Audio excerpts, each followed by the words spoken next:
Louvado seja nosso Senhor Jesus Cristo, para sempre seja louvado nossa Mãe, Maria Santíssima.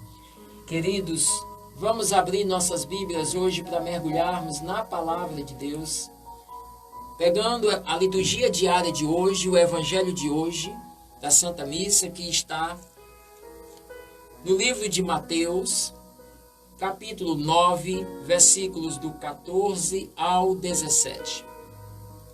Mateus, capítulo 9, versículos do 14 ao 17. A palavra do Senhor hoje vem falar para nós a respeito do jejum, mas não só a respeito do jejum. Ela também vem falar para nós a respeito da nossa conduta, da nossa postura enquanto cristãos, enquanto engajados na igreja do Senhor.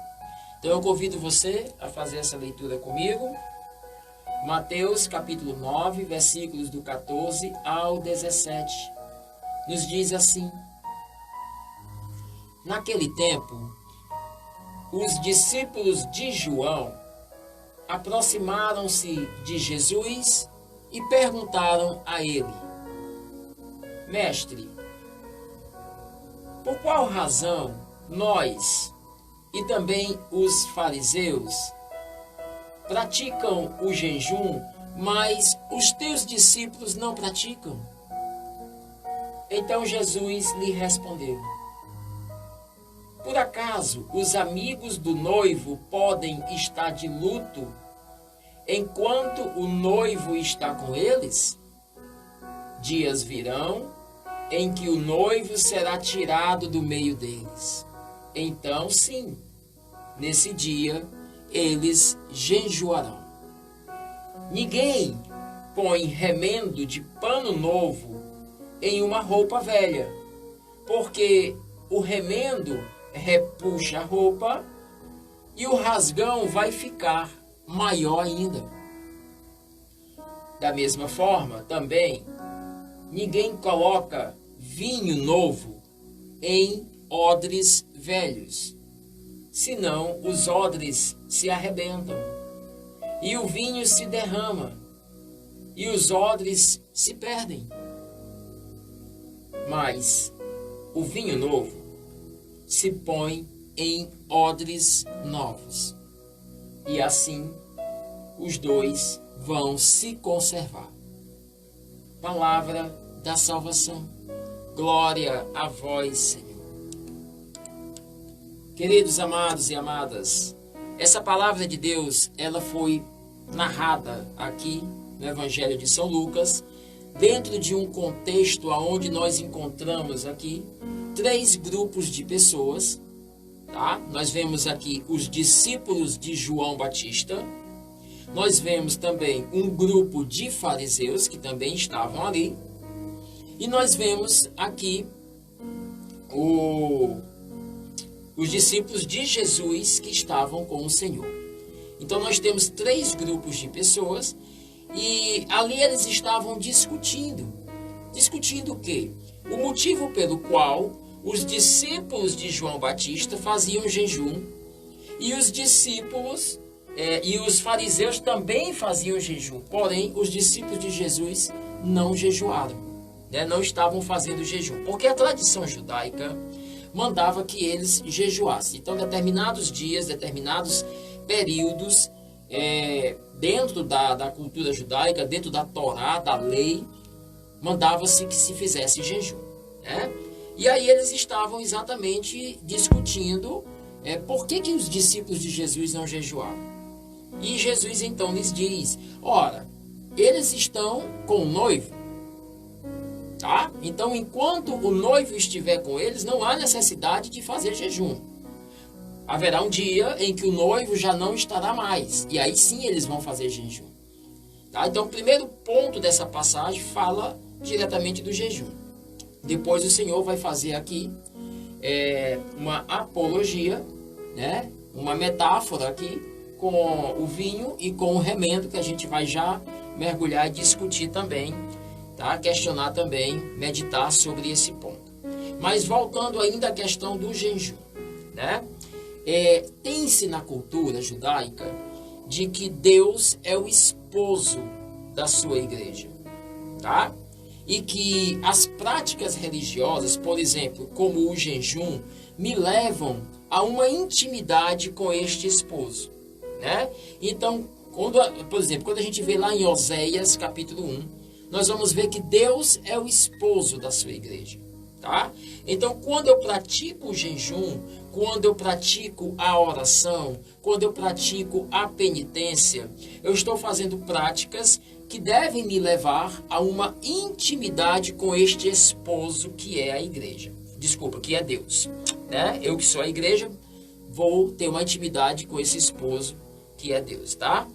Porém, eles ainda não tinham entendido que Jesus é Deus. Eles ainda não tinham compreendido que Jesus, Deus, está no meio deles naquele momento, né? Então, por eles não terem esta compreensão, eles achavam que deveriam fazer jejuns para que pudessem se aproximar de Deus, sendo que o próprio Deus já estava com eles. É por isso que Jesus diz, neste momento, o noivo, eu, né, o esposo da igreja, estou aqui. Então não há necessidade de vocês fazerem jejum para se aproximarem de mim, tá? Colocando dessa maneira para vocês entenderem, sendo que eu já estou aqui com vocês, né? A questão é porque eles não entendiam ou não aceitavam que Jesus era Deus. Por isso que eles jejuavam. E aí o que acontece? Jesus vai mostrar para eles que ele é o Filho de Deus. Enquanto ele estiver no meio deles, não há necessidade de fazer o jejum, tá? Porque Deus já está com eles. Por isso que os discípulos de Jesus não precisam fazer jejum, porque eles já estão com o próprio Deus. Haverá um dia em que Jesus vai morrer na cruz, e aí vai retornar para o Pai, e já não estará mais presente entre eles na sua forma humana como ele se apresentava. Sim, estará na forma eucarística, mas não mais presente na forma humana. E aí é quando Jesus explica para eles e diz, aí nesse tempo, sim, quando já não mais estiver entre vós, deveis fazer jejum para que possa aproximar-se em intimidade de mim. Então, essas coisas para eles eram muito estranhas, né? Para aquele povo daquela época, eles não conseguiam compreender isso. Precisava primeiro entender e aceitar que Jesus Cristo era o Filho de Deus e que era o próprio Deus. Na passagem de ontem, no evangelho de ontem, aqui meditado, nós vimos Tomé. Tomé que não acreditava que Jesus tinha ressuscitado, e aí Jesus manda que Tomé coloque os dedos em suas chagas, coloque a mão no seu lado, e quando Tomé toca nas chagas do Senhor, Tomé olha para Jesus e ele profere aquilo que se esperava que todos ali proferissem, né? Durante todo o período em que Jesus esteve ali publicamente pregando o evangelho. Quais são as palavras que Tomé fala para Jesus no momento em que ele toca nas chagas do Senhor? Tomé olha para Jesus e diz, meu Senhor e meu Deus. Então, pela primeira vez ali naquele momento, o apóstolo reconhece que diante dele está Deus. Deus, tá?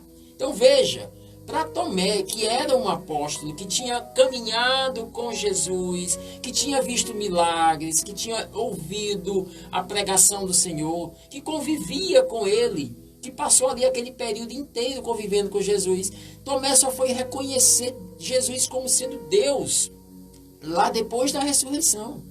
Imagina para fariseus ou outros que não acompanhavam o Senhor, ou que não se abriam a graça daquilo que ele estava pregando, né? Mas que estavam ali criticando, que estavam ali procurando alguma coisa para condená-lo. Principalmente a esses daí é que não iriam entender mesmo que Jesus era Deus. Então, se eles não compreendem que Jesus é Deus, e se eles não aceitam esta realidade, como é que eles iriam aceitar também a realidade de que não precisava fazer jejum, já que Deus estava no meio deles? Vocês estão compreendendo isso? Então, essa é o debate que estava acontecendo ali entre esses três grupos, né? O grupo dos discípulos de João Batista, o grupo dos fariseus e o grupo dos discípulos de Jesus Cristo, tá certo? E aí, no meio dessa discussão, Jesus apresentando-se a eles como sendo o noivo da igreja, como sendo Deus, né? E dizendo para eles que não precisava fazer jejum porque ele estava com eles ali. Então, dentro dessa discussão, Jesus abre então uma nova orientação, um novo conselho, ainda inserido dentro desse contexto, e ele fala a respeito de vinho e de remendo em pano, né? E o que o Senhor fala sobre isso? Ele diz assim no versículo 16: ninguém deve colocar um remendo, tá, de um pano novo em uma roupa velha. Imagina só, você tem aí uma roupa velhinha, que já está, né, se desgastando, já está se rasgando. E aí essa roupa rasga ali em uma determinada região. E você resolve pegar um pedaço de pano e colocar naquela roupa e costurar para poder fechar aquele rasgo que está acontecendo ali. Ora, você acha que isso vai resolver o problema da roupa? Né? Claro que não. Ao contrário, talvez rasgue muito mais. Porque aquele pedaço de pano ali, por ele ser resistente, ele não vai ter a flexibilidade que já tem aquela roupa mais velha, né? Aquele pano, aquele tecido ao redor dele que é mais velho. Ele vai rasgar mais ainda, vai abrir um buraco muito maior do que o que estava. Então ninguém coloca um remendo novo, né, em uma roupa que já está velha. Nos vem falar o Senhor. Da mesma maneira, ninguém vai pegar um vinho novo, tá? Um vinho forte, um vinho que tem a força ali da fermentação, e colocá-lo dentro de um odre, dentro de um pote, né, já velho, um pote com rachaduras, um pote que está frágil, vulnerável, né, que a qualquer momento pode se quebrar. Então, se você coloca um vinho novo dentro de um odre velho, dentro de um pote já fragilizado, o que pode acontecer é daquele pote não conseguir segurar a força daquele vinho, tá certo? E ele vinha quebrar-se. E aí, tanto o pote se quebra, né, se destrói, como também o vinho vai se perder.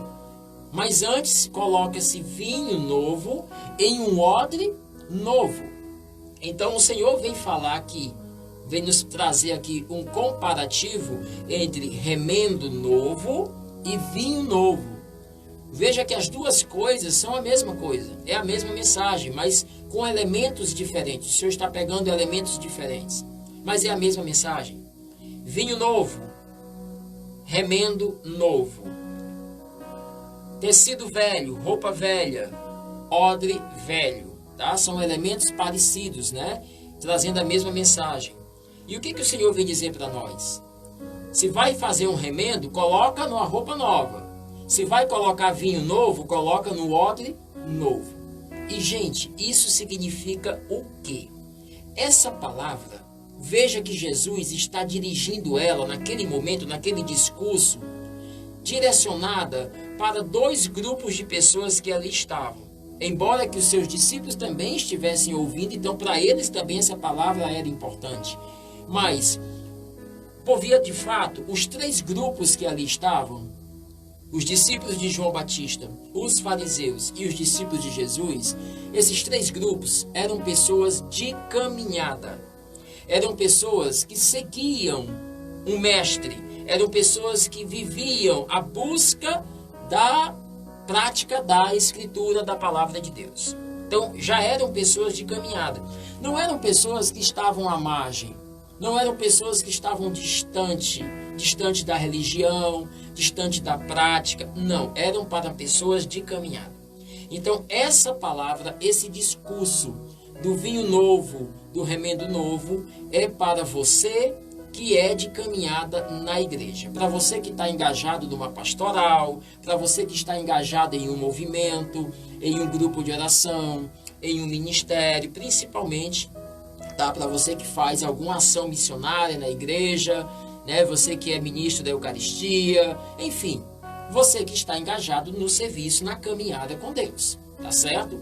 Por que essa palavra é direcionada para nós que somos de caminhada?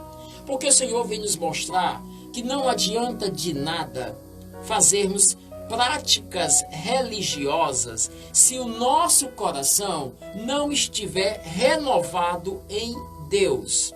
Tá? Quando o Senhor fala aqui de odres velhos e de pano, tecido velho, Ele está se referindo ao nosso coração.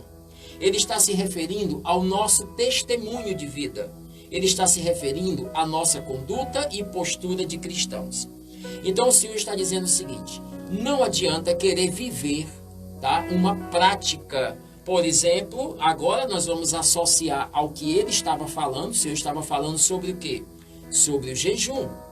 Então ele vai dizer para aqueles fariseus e vai dizer para os discípulos de João: não adianta fazer o jejum, apenas fazer uma prática religiosa, se vocês não estiverem com o coração renovado, tá? Não adianta vocês orarem, né, e permanecerem, por exemplo, grosseiros dentro de casa com as pessoas de vocês, tá? Com a família de vocês.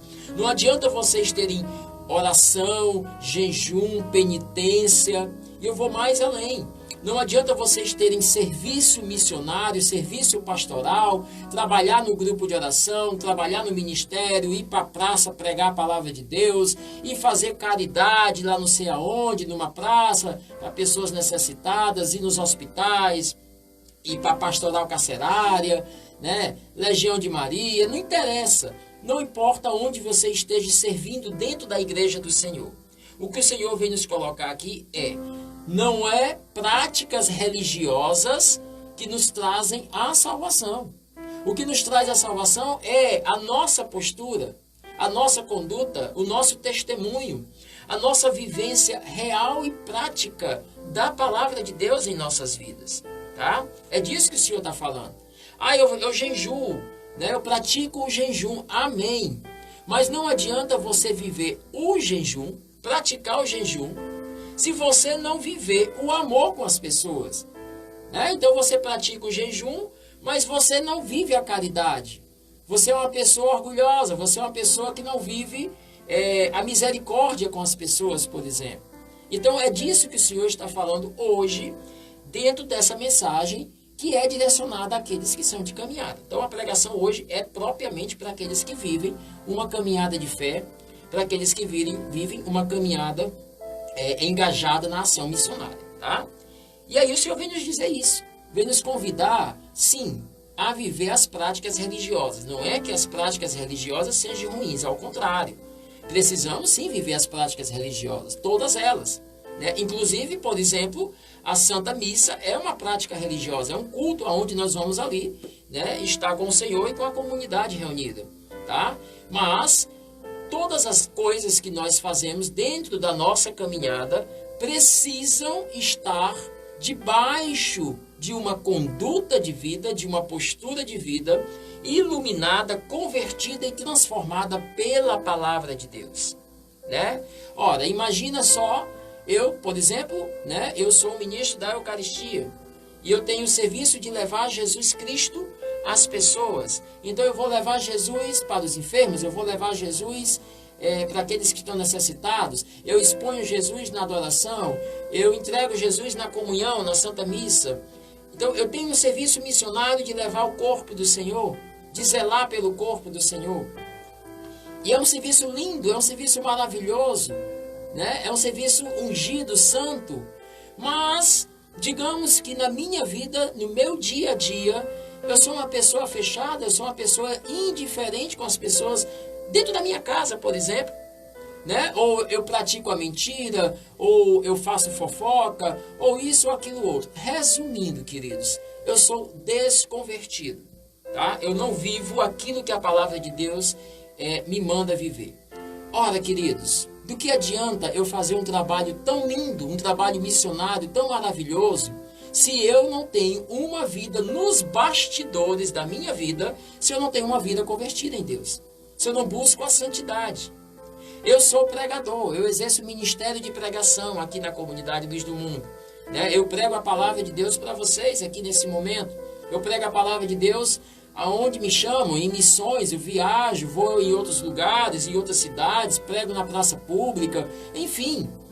Agora, do que adianta eu exercer o meu ministério de pregação, eu pregar bonito, eu pregar, né, bem, pregar na unção, mas se eu não viver aquilo que eu estou pregando no meu dia a dia.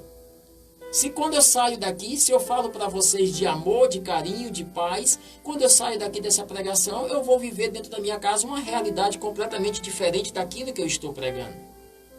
É disso que o Senhor está falando, né? Pregar também é uma prática religiosa. Então, queridos, o que essa palavra de Deus hoje vem falar para os discípulos de João e para os fariseus, e claro, para nós também, para mim também, para todos nós que estamos aqui nesse momento, é que não são práticas religiosas, não é fazer novena, né? Não é assistir a missa, não é ir para o grupo de oração, não é ir para o ministério, não é cantar na liturgia, não é participar do movimento A, B ou C, pastoral A, B ou C, que vai me levar a uma salvação ou a uma prática da vontade de Deus. Não. A vontade de Deus se faz na vivência da sua palavra. Primeiro eu vivo a palavra de Deus. Primeiro eu vivo um testemunho cristão. Primeiro eu converto a minha vida, mudo quem eu sou, minha forma de pensar, minha maneira de falar, minha forma de sentir. Primeiro eu vivo de forma cristã e santamente na minha vida, no meu trabalho, na minha faculdade, dentro da minha casa, com a minha família. Primeiro eu dou um testemunho cristão. Depois que eu faço isso, aí sim, aí eu vou viver as práticas religiosas, porque aí, aquilo que eu vivo nas práticas religiosas é um reflexo da verdade que eu vivo nos bastidores da minha vida. Essa é a mensagem do Senhor para nós hoje. Não adianta querermos viver uma prática religiosa exterior, tá? Apenas da boca para fora. Uma prática religiosa externa, apenas mostrando para as pessoas, né, ou dentro da própria igreja, aquilo que na verdade no meu dia a dia eu não sou, eu não vivo, tá? Então, que essa palavra hoje ela venha nos trazer este questionamento, que essa palavra hoje venha nos trazer esta luz de mudança interior dentro de nós. Ah, como se encontra hoje o meu testemunho, né, de vida? Aqueles discípulos de João Batista e aqueles fariseus praticavam fielmente o jejum conforme manda a tradição judaica. Praticavam fielmente o jejum. Mas muitos daqueles fariseus que ali estavam não tinham amor por ninguém. Foram eles que mataram o próprio Jesus. Eu lhes pergunto, do que adiantou o jejum que os fariseus faziam, se eles mataram o próprio Filho de Deus? Então não é a prática do jejum que estava levando eles à perfeição de uma caminhada, tá? É isso que o Senhor vem nos falar. Que essa palavra hoje possa vir trazer aos nossos corações a clara compreensão da verdade, daquilo que nós devemos viver em nossas vidas. Eu convido você neste minuto, nesse instante, a fechar os seus olhos e a pedir ao Senhor agora, nesse momento, que lhe dê agora um coração praticante, que lhe dê a graça de ser testemunhante na sua vida da palavra de Deus, da vontade de Deus em você. Diga para o Senhor, Senhor, dai-me a graça de buscar a santidade todos os dias na minha vida. Ensina-me, Senhor, a viver a Tua palavra em todos os locais, em todas as situações, em todos os ambientes que eu me encontrar, principalmente aonde me é mais difícil de ser vivido, que é dentro da minha casa com os meus. Quantas vezes, Senhor, eu amo aqueles que estão dentro da igreja, eu amo, Senhor, aqueles que estão no meu grupo de oração, eu trato com respeito, eu trato com carinho aqueles que ali estão, Senhor. Quantas vezes eu me dedico a eles, mas não faço a mesma forma, da mesma maneira com os meus dentro de casa. Com os meus eu sou grosseiro, Senhor, com os meus eu grito, com os meus eu sou inquieto, impaciente. Não tenho o devido amor que deveria ter. E acabo vivendo, Senhor, uma realidade contrária, um contra-testemunho. Dai-me a graça de hoje ser iluminado por esta palavra, que ela transforme, que ela converta o meu coração. E que ela me faça entender que eu preciso viver uma vida de santidade. Uma vida mergulhada na Tua palavra. Para que assim, as minhas práticas religiosas possa realmente ter sentido, possa ter concreto um sentido de serem realizadas, Senhor. Eu te consagro o meu coração e o coração de cada um que aqui está, para que possamos viver essa palavra hoje em nossas vidas verdadeiramente. Que caia nossas máscaras, Senhor. Que caia toda a hipocrisia do nosso coração. Que possamos viver verdadeiramente como cristãos que somos. Que nós não tenhamos dois testemunhos. Que nós não tenhamos, Senhor, duas vidas, uma vida dúbia. Que não sejamos na igreja uma coisa e na nossa vida particular outra. Mas que sejamos, Senhor, santos, que sejamos cristãos na nossa vida particular e também na nossa caminhada de igreja. É isso que nós te pedimos nesse momento de oração hoje, Senhor. Assim seja. Amém.